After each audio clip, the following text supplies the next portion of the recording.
Il est 23h48 lorsque Thomas ouvre son application bancaire. 46,72 €.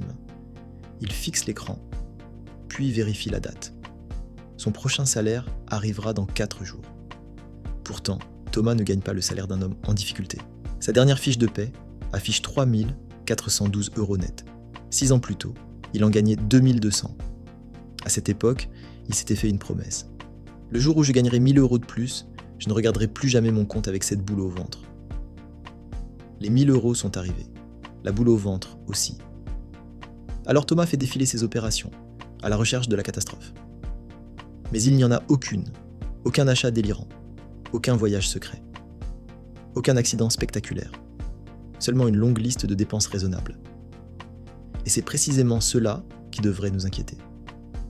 Car Thomas n'a pas perdu son argent en commettant une énorme erreur. Il l'a perdu en améliorant sa vie. Une petite décision logique après l'autre. Dans quelques minutes, vous allez voir les 4 mécanismes qui ont absorbé presque toutes ces augmentations. Le dernier est le plus discret.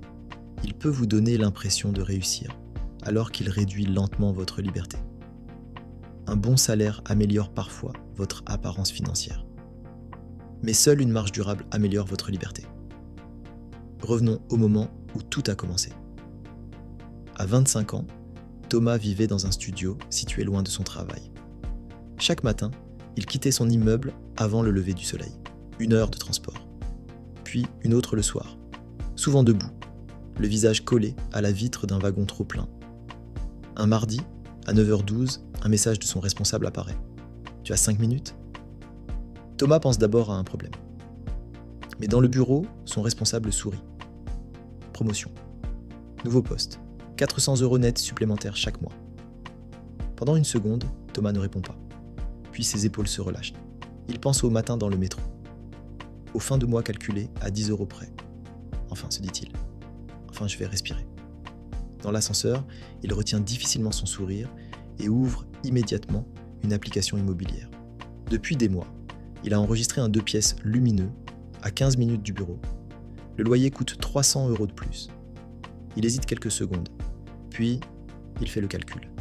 400 € gagnés, 300 € dépensés. Il reste 100 €. Il peut améliorer sa vie et progresser financièrement. Sur le papier, le raisonnement est impeccable. Mais ce n'est pas encore là que l'argent disparaît. Le vrai piège commence après la signature du bail. Lors de la visite, Thomas ouvre les fenêtres, imagine son bureau près du salon et ses amis autour d'une vraie table. Il ressent quelque chose qu'il n'avait pas ressenti depuis longtemps, la preuve qu'il avance. Dans le nouvel appartement, il faut une meilleure connexion Internet. Puis, une plateforme de streaming pour profiter du salon. La salle de sport du quartier est pratique. Les livraisons aussi, surtout les soirs où Thomas rentre tard. Et puisqu'il habite maintenant près de ses collègues, il accepte plus souvent le verre improvisé après le travail. Aucune de ces décisions ne déclenche d'alarme. 39 € ici, 15 € là, 22 € un soir, une course le lendemain. À la fin du premier mois, les 400 € ont disparu. Pas dans une dépense extravagante, dans une série de décisions parfaitement défendables. Thomas recommence le calcul. Puis, une deuxième fois. Il fronce les sourcils. Comment peut-on gagner 400 € de plus et ressentir exactement la même tension qu'avant? C'est ici que le premier mécanisme apparaît, l'inflation du niveau de vie. L'inflation du niveau de vie ne vole pas votre salaire, elle vole vos futures augmentations. Vos revenus augmentent, votre confort augmente, puis vos dépenses s'installent au même niveau que vos nouveaux revenus. Vous ne vous sentez pas plus riche, vous vous sentez simplement adapté. Et une fois cette adaptation terminée, revenir en arrière ressemble à une perte. Et voici le détail que Thomas ne voit pas encore. Les dépenses exceptionnelles vous surprennent une fois. Les dépenses fixes vous suivent chaque mois. Le logement, la voiture, les crédits et les contrats forment progressivement le prix minimum de votre existence. En France, ces dépenses dites préengagées représentaient environ 30% du revenu disponible brut des ménages en 2024. Pour certains foyers, la part est bien plus lourde. Mais les statistiques ne montrent pas le moment où le piège se referme. Ce moment arrive lorsque Thomas reçoit sa paie suivante. Le virement est plus élevé. Il ressent un bref soulagement. Puis le loyer tombe, les prélèvements suivent. En 48 heures, le nouveau salaire ressemble déjà à l'ancien. Posez-vous alors une question simple. Combien de vos augmentations passées sont aujourd'hui enfermées dans des mensualités ? Thomas croyait que son revenu avait progressé de 400 €. Sa liberté financière, elle, n'avait presque pas bougé. Et ce n'était que la première étape. Car même si Thomas avait arrêté toute nouvelle dépense à cet instant, son cerveau aurait commencé à transformer ce nouveau confort en besoin.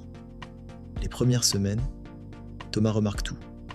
La lumière qui traverse le salon à 8 heures. Le silence de la chambre. Le café qu'il peut boire assis parce qu'il ne passe plus 2 heures par jour dans les transports. Il envoie même une photo à sa sœur. J'ai enfin l'impression d'avoir avancé. 3 mois plus tard, un matin de pluie, Thomas traverse le même salon sans lever les yeux. Il cherche ses clés, agacé par le bruit du voisin. La lumière est toujours là. Le temps gagné aussi. Mais il ne les ressent plus avec la même intensité. Il ne se réveille plus en pensant à la chance d'habiter là. Il se réveille simplement chez lui. Ce mécanisme porte un nom, l'adaptation hédonique. Lorsqu'une situation s'améliore, elle nous satisfait. Puis, elle devient notre nouveau point de référence. Le téléphone rapide devient simplement notre téléphone. Le restaurant exceptionnel devient une habitude du vendredi soir. Le plaisir initial diminue. La mensualité, elle, reste. Retenez cette phrase. Nous nous habituons au confort, plus vite que nos comptes ne se libèrent de son prix. Il ne s'agit pas de refuser le confort. Le danger apparaît lorsque chaque hausse de revenus finance une normalité toujours plus coûteuse. Augmentation, adaptation, nouvelle augmentation, nouvelle adaptation. Mais le deuxième mécanisme est plus puissant encore. Le cerveau ne se contente pas de normaliser ce que Thomas possède. Il lui montre maintenant tout ce qu'il ne possède pas. La course peut durer 20 ans. Le train de vie paraît solide, mais la marge reste fragile.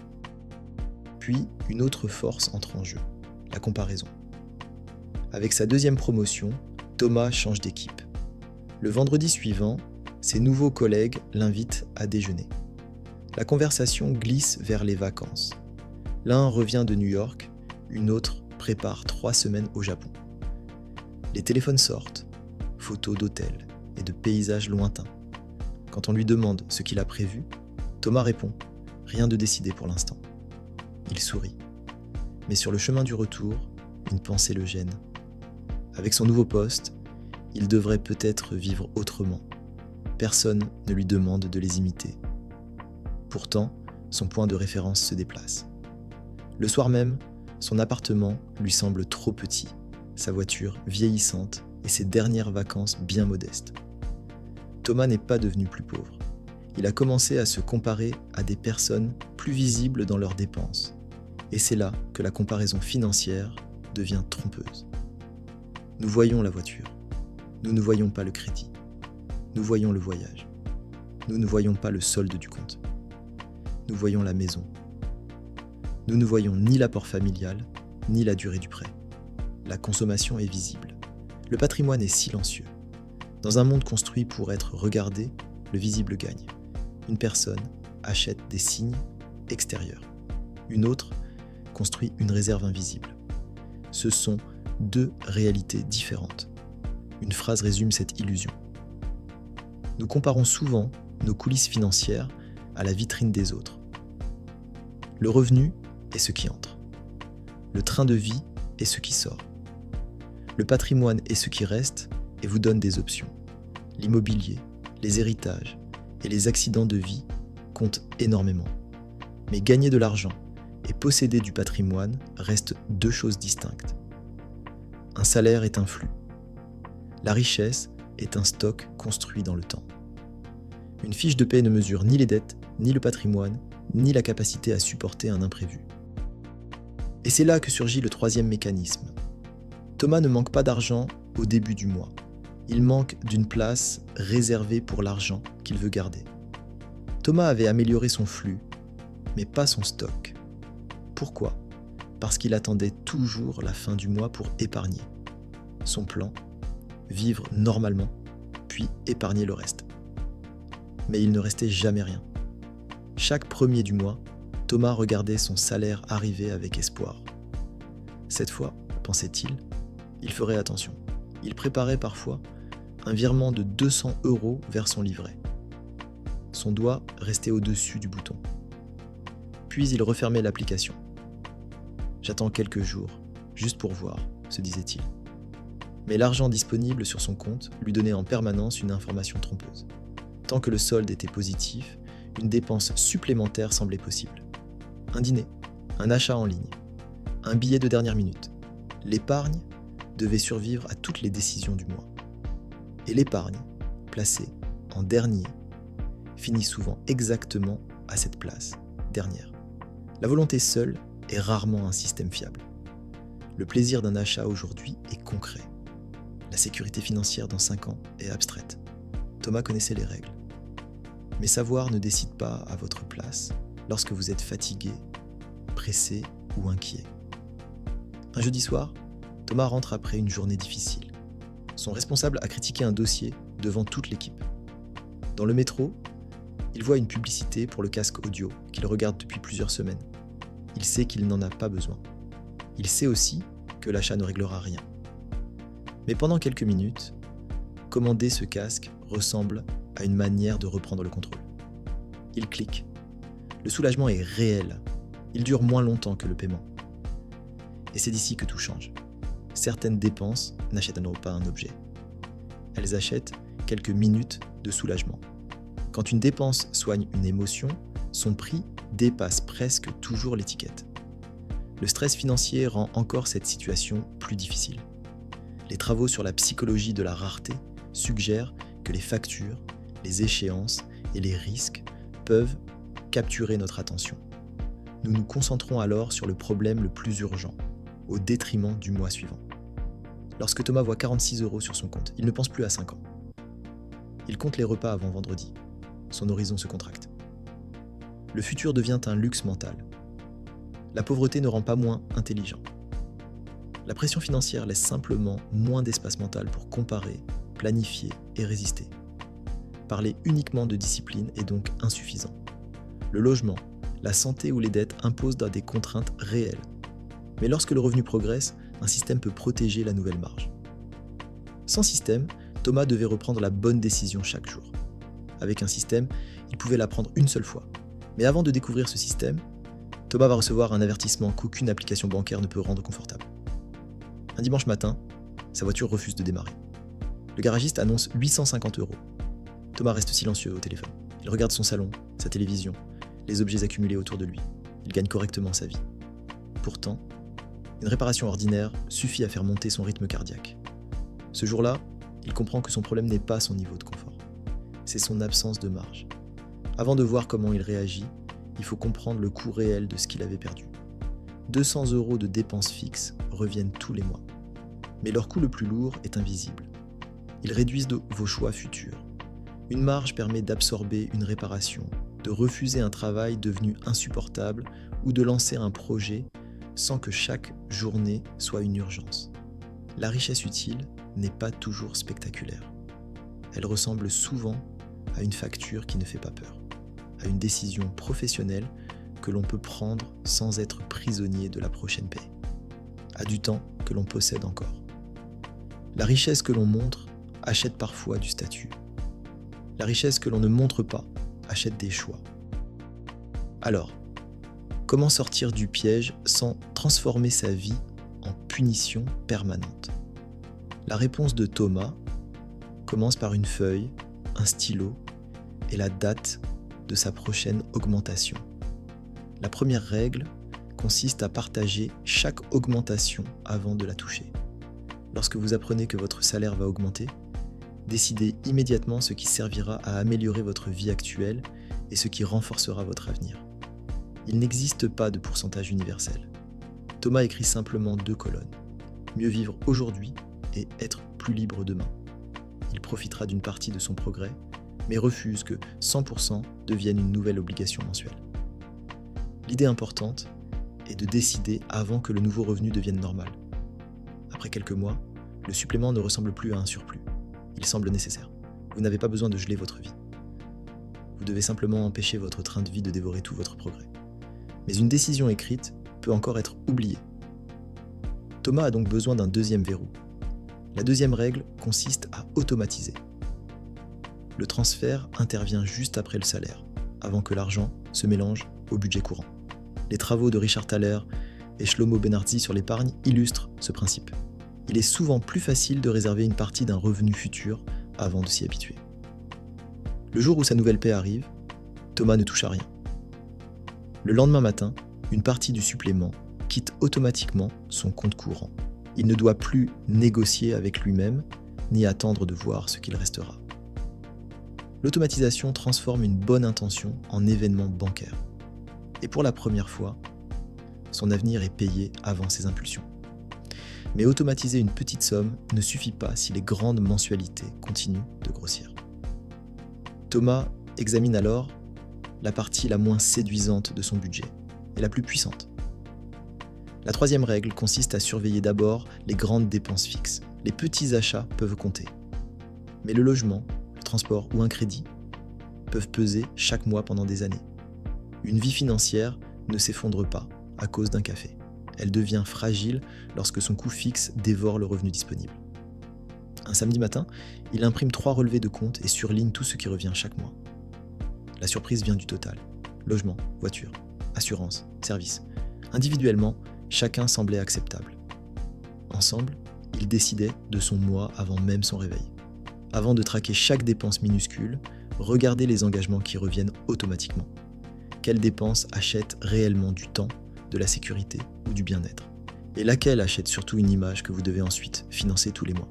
Mais cette question ne dit pas encore à Thomas ce qui mérite son argent. Il lui manque la règle la plus personnelle. La quatrième règle consiste à définir ce qui est suffisant. Sans définition personnelle, votre environnement décidera pour vous. La publicité, les réseaux sociaux et l'entourage déplacent sans cesse votre seuil de normalité. Définir suffisamment ne signifie pas renoncer à l'ambition. Cela signifie choisir où dépenser davantage et où refuser une compétition sans ligne d'arrivée. Vous pouvez aimer voyager et conserver le même téléphone pendant des années. La cohérence compte davantage que la privation. Thomas réalise qu'il aime réellement son appartement. Le temps gagné chaque matin améliore sa vie. Il le conserve.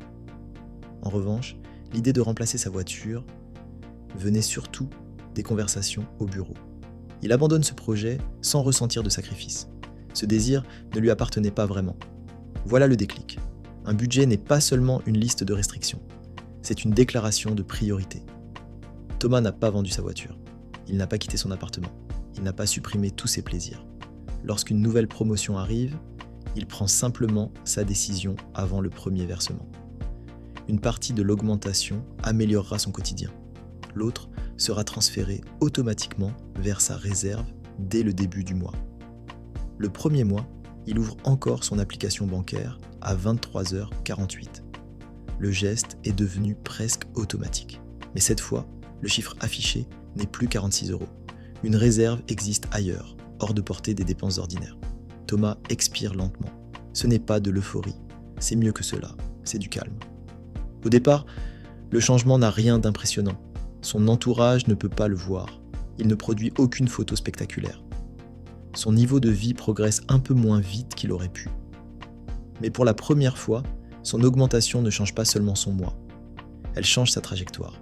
Quelques mois plus tard, il ne se sent pas riche au sens spectaculaire du terme. Il se sent moins fragile. Et c'est souvent ainsi que la richesse commence réellement. Pas avec une voiture que tout le monde remarque. Avec une marge que personne ne voit. Un bon salaire est une opportunité. Ce n'est pas une garantie de patrimoine. Si le coût de votre vie monte au même rythme que votre revenu, chaque promotion vous donnera plus de confort, mais pas nécessairement plus de liberté. Le mécanisme est désormais clair. Le revenu augmente, le niveau de vie s'adapte, la comparaison déplace la ligne d'arrivée, et l'épargne repoussée, à la fin du mois, disparaît. Pour l'interrompre, il faut décider à l'avance, automatiser protéger sa marge et définir soi-même ce qui est suffisant. La richesse ne commence pas le jour où votre salaire devient impressionnant. Elle commence le jour où une partie de ce salaire cesse de disparaître et commence à construire votre liberté future. Un jour, vous recevrez peut-être cette augmentation que vous attendez depuis longtemps. Pendant quelques semaines, elle ressemblera à une porte ouverte, puis votre environnement, vos habitudes et vos comparaisons tenteront doucement de la refermer. La question n'est donc pas seulement « combien vais-je gagner de plus ?»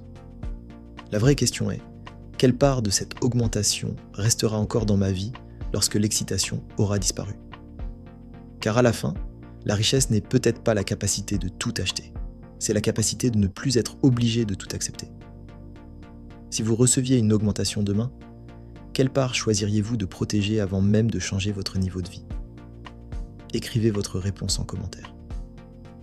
Et si vous voulez comprendre les mécanismes invisibles qui dirigent votre argent, abonnez-vous à Impact Finance. Ce contenu est proposé à des fins éducatives générales. Il ne constitue pas un conseil financier personnalisé.